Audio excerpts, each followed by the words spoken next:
Well, looks like we got some friends that are joining us on YouTube. Yes, we're slowly getting started here. And we'd like to welcome you in, and we'll do some introductions as more and more people get watching. We are coming to you live, YouTube Live, and on WTOL 11+, and it is so great to see everybody. I got Chief Meteorologist Chris Vickers here, along with... Meteorologist Diane Phillips. And meteorologist John Birchfield. We got three of us and happy to be here. We've been forecasting the storm still on track for later this afternoon, but it's been a pretty decent, nice spring feeling day. I hope you enjoyed those couple hours of sunshine and milder temps. Can somebody remind me what month we are in? We're in the middle of January, correct? That's what everything says, yeah. This is truly incredible. So once again, as we welcome more and more viewers in, if you have comments and you're watching us on YouTube, we're going to enable the comment section because we want you to interact with this. If you have any questions, we will be monitoring that. Our digital team, which is just fantastic, is going to make sure that we stay connected, not only with you, but to keep you safe and alert to thunderstorms that are coming in. And if you look at our alert day today, we're going to say now-ish. We're still about 60 minutes away from some of these kind of teasing the southwest edge of our viewing area.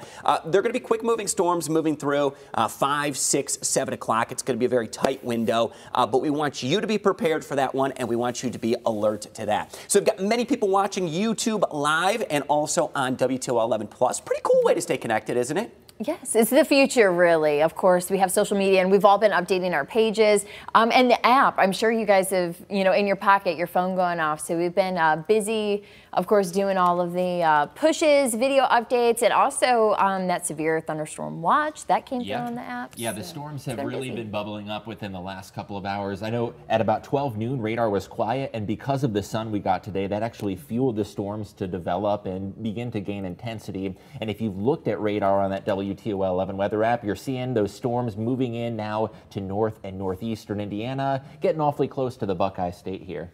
Pretty incredible that we're talking storm threats. And when we look at the atmosphere, I mean, for days now, we've been kind of just dissecting what is actually going on here. Some things you don't normally talk about or think about in January. We're talking about instability. We're talking about wind shear. We talk about even more nerdy things we like to say, like storm relative helicity.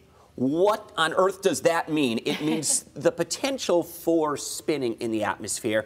Some indications that is a small concern if we were to get storms that develop into what we call an unseasonably moist and unstable atmosphere for this point in January. So bottom line is, because we could talk a little bit more freely with you here on YouTube Live and on WTOL 11+, have more time to explain things. We have an environment, John, that's more like, March or April, we would say, John, Diane? Yeah, this is more semblant of a spring severe weather type setup as opposed to one in January. And getting this severe weather risk in January is extremely unusual. It's been a number of years since we've had any severe risk in January. And this is not just any, but what we call an enhanced risk. So that's something we're on high alert for. And we issued that alert date to give you an advance notice of this risk of severe weather. And that orange region that you see southeast of Toledo, that is where we're pinpointing the greatest risk for bad storms to develop. So, Diane, you break this down for me, too, because you actually have some information.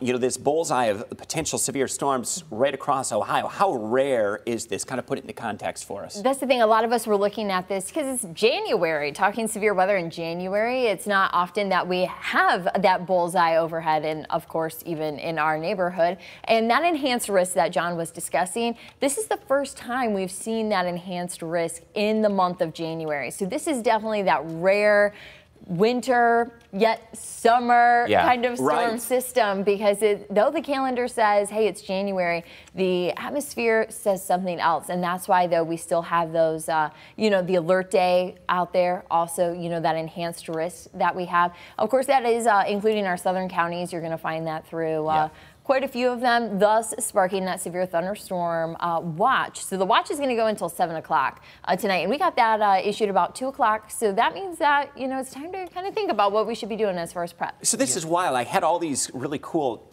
text box features that were enabled on here that explained all this. And when we changed systems, they all disappeared on me.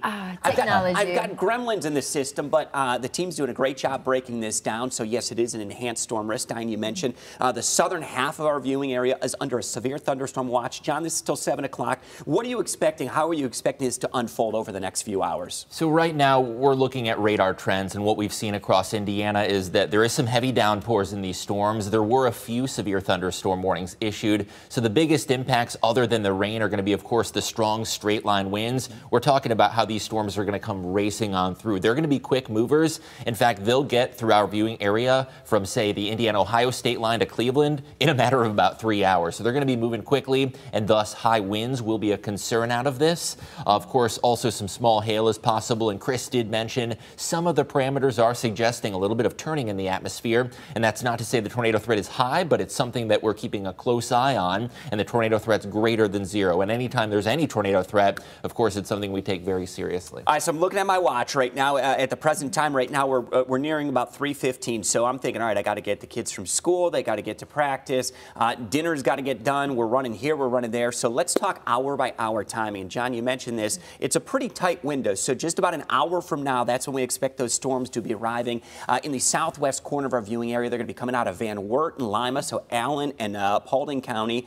That's where the storm threat's going to be greatest, right around 4 o'clock. So this is pretty much after most schools have let out for the day. Between 4 and 5 o'clock, John, not out of the question, some of these storms could be moving probably 40 to 50 miles per hour. Yep. Look at how quickly they make their way from the southwest corner of our viewing area. And Diane, by the evening drive, we're looking at right along the I-75 corridor. Yeah, this is when a lot of us are getting out of work. Maybe we're going to some of those late after work appointments. Maybe we're also, though, thinking, okay, I don't want to cook tonight. Let's get takeout. So this is even something that's going to be, though you may think that you don't have plans, if you're still going to be running out and about, you're going to notice that these storms are still going to be impactful no matter what your plans are this evening. The thing is, though, is it's fast moving. So one, don't let it sneak up on you. Have the WTOL 11 weather app. Have that radar open if you're going to adventure out there. Of course, watch for that line. Stay inside as that moves through. Just kind of hold tight. It won't be very long, and then it'll be on and just moved out, and then you'll be in okay shape. So just wait for that line to pass on through, because yeah, any evening plans that you have here through 7 o'clock, that's when you're going to maybe see some disruptions to your plans, and nobody likes disruptions in their plans. It's tough, especially when you're talking storms, thunderstorms in January. A moment maybe to get a little nerdy with some of our friends that are kind of joining in right now. So we're going to stop our hour-by-hour forecast 5 o'clock here. A few things that we're concerned about, and we've been looking at the data, this portion or structure of this line of thunderstorms, and we're going to say anywhere from about Route 6 in and around Bowling Green south through Seneca County into Wyandotte and Crawford County. This could be an area that exhibits a high likelihood of straight line winds and the most likelihood, guys, to maintain that storm strength. John, something that we were looking at, Diane, as well. We look at storm energy, which the measure for that is something called CAPE. And high values of CAPE that could exceed 400 to 500 joules per kilogram, which would be something that we'd maybe more typically see in an early spring setting. Yeah. Never in my experience or expectations have I seen this in the month of January. So bottom line is that CAPE, or storm energy, where we have the sunshine out right now that's building that storm strength, this is the area that we're most concerned about, some of those straight line wind damage. The northern flank of this one, a little concerned about how the model's depicting this. We may get what we call a bookend vortex that will show up on the northern extent of this one. And if you'll notice here too, some of these notches, it's just incredible how we can model the potential of this. Some of these notches, potentially there could be some rotation that gets exhibited in these notches. It's at least modeled at this point to be working across the Route 24 corridor, perhaps into Wood County. Rotation within that area, not out of the question. And when we mention a weak tornado, that is a possibility where we could get some tornado warnings, potentially where we may be covering at least the indications of rotation. So a little bit of a breakout session of what may be happening later this afternoon, just a couple hours from right now. Yeah, I also think it's important to reiterate that no matter where you live, even if you're in the Toledo metro, we talked about how the severe risk is greater to the south, but there's nobody who's going to be totally immune to the threat for thunderstorms. So if you live in Lucas County, of course the threat's greater south of the Maumee River, but Toledo could still very well get some strong to severe storms. Even southeastern Michigan, not totally out out of the question that there are a few more potent thunderstorms. But as Chris pointed out, that straight line wind threat, the instability of the sunshine, the ingredients are a little better to the southeast of the metro in areas such as Wyandotte and Crawford County. They got the warm front a little earlier, had a little more clearing, warmer temperatures, and thus more conducive environment to seeing those straight line winds. Yeah, already at 10 o'clock, we were pulling on our sunglasses, you know, the further south. So though it's been an extra time as far as the afternoon, now it's kind of that weather aware time. So we got to switch gears. Talk the end of this, Diane. So now we're getting after dark now, 6 to 7 o'clock. Who's going to be under the risk at this point, and where do we go from this point? Right. So the 6, 7 o'clock hour, it's going to mainly be that threat east to 75. So you're going to see if you're in Erie, Huron County, you're not in the clear at this point. We'll still be watching kind of our further east communities. That's where you're going to be finding your severe weather threat at that time. Also, that northern flank that Chris was talking about, that will also still be into play in the later half of our time frame that we've been talking, that 3 to 7, closer to that 6 to 7 o'clock time frame. So we'll see that getting close to the metro and then even headed out towards the state line right there in that corner where Lake Erie kind of wedges in there.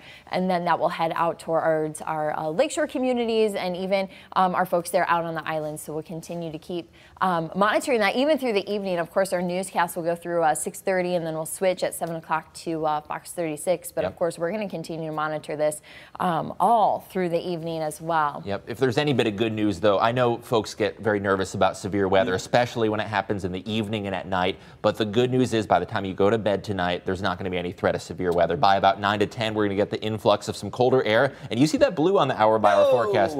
Are you telling me we're going to go from severe weather to snow in a matter of hours? I think so. Yeah, you'll wake up tomorrow morning. It's going to be more of a winter-like setting, some snow flurries. We're not really talking anything that's going to be accumulating, but we'll be back in the 30s. Wind chills will be in the 20s as colder air enters into the area. It may dust some elevated surfaces where we get maybe a more persistent snow shower, but overall that accumulation would likely be about a ½ an inch or less. So we'll wrap up some of the threats that we have, generally speaking, and our full team is on agreement with this one.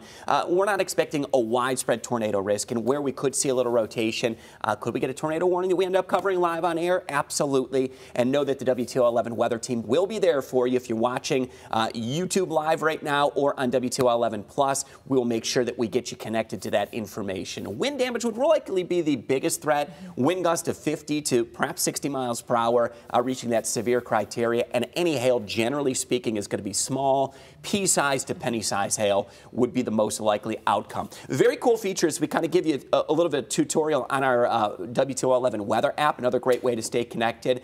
Perhaps if you were able to get some storm pictures tonight or storm damage, if you could do so safely, a great opportunity is you could submit those photos in just a couple clicks. You go to the bottom of that WTOL 11 weather app, and there's going to be a spot that you can click, and that spot is going to be right there. It says select more, and you can upload a photo and hit submit, and we'll get that right to the WTOL 11 weather team. So great opportunity where we could keep you connected and communicate essentially in almost real time back and forth through that WTOL 11 weather app. Rare storm threat though this evening.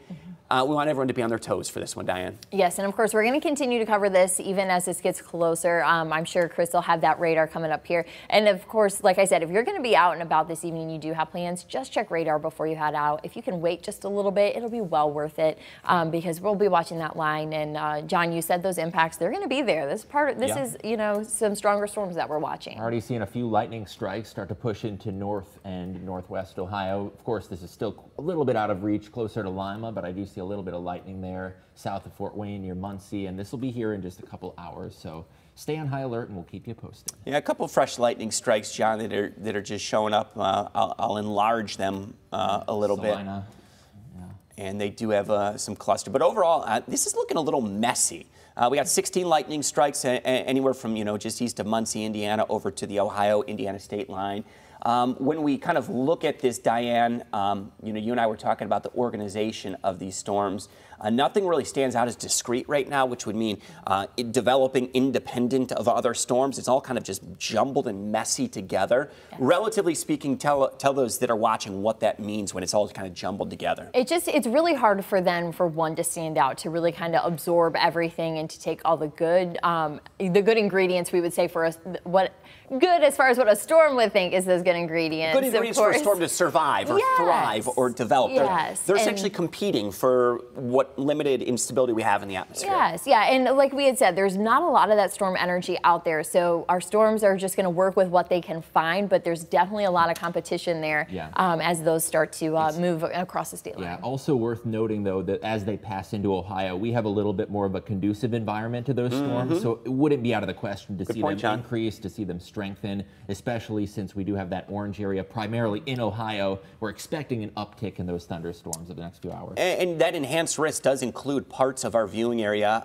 especially down in Hancock County, parts of Wyandotte, Crawford County, Seneca County, and into Erie and Huron County. I'd say that risk overall is fairly high for some strong storms that are going to be coming into the area this evening. Very rare territory, Diane, as you mentioned. That enhanced risk has never been seen before in the state of Ohio in the month of January. Yeah, so we will definitely keep an eye to this. Like I said, it's just one of these days that you need to be weather aware. I know I don't want folks to be caught off guard. It's January, and we're talking severe storms. So even though you think, oh, it's just January, it's not going to happen. Like, we are watching this, and that's why we issued that alert day to give you that advanced notice, because we're going to have impactful weather. Those winds, the hail. Of course, in January, hail's maybe a little bit easier. That cold air isn't that far away. Yeah. So even just watching out for that, and then that low-end tornado chance. Quick run through one more time of that hour-by-hour forecast. Again, if you're trying to plan the rest of your afternoon and evening, a storm's going to be arriving into the area south and west of Toledo right around 4 o'clock. So within the next hour, that's going to be moving in. They're quick-moving storms. They're going to be crossing the I-75 corridor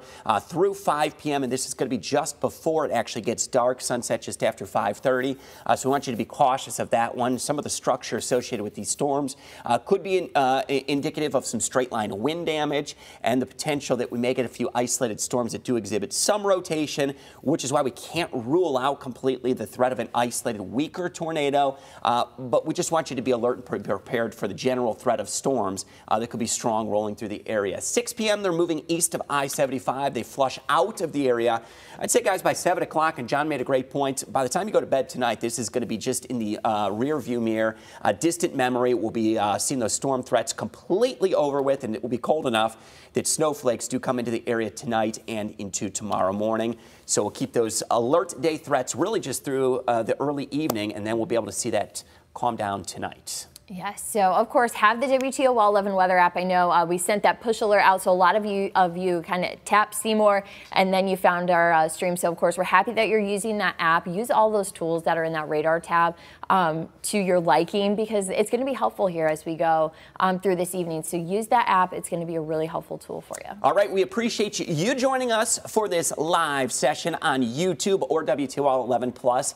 Hey, if you thought it was pretty cool, let us know. Tell your friends, and of course, trust the WTOL 11 weather team. We are going to be on air, online, and on that WTOL 11 weather app when storms do threaten this afternoon. We appreciate you joining us on this rare January storm threat. Everybody have a great afternoon and evening, and we'll see you soon.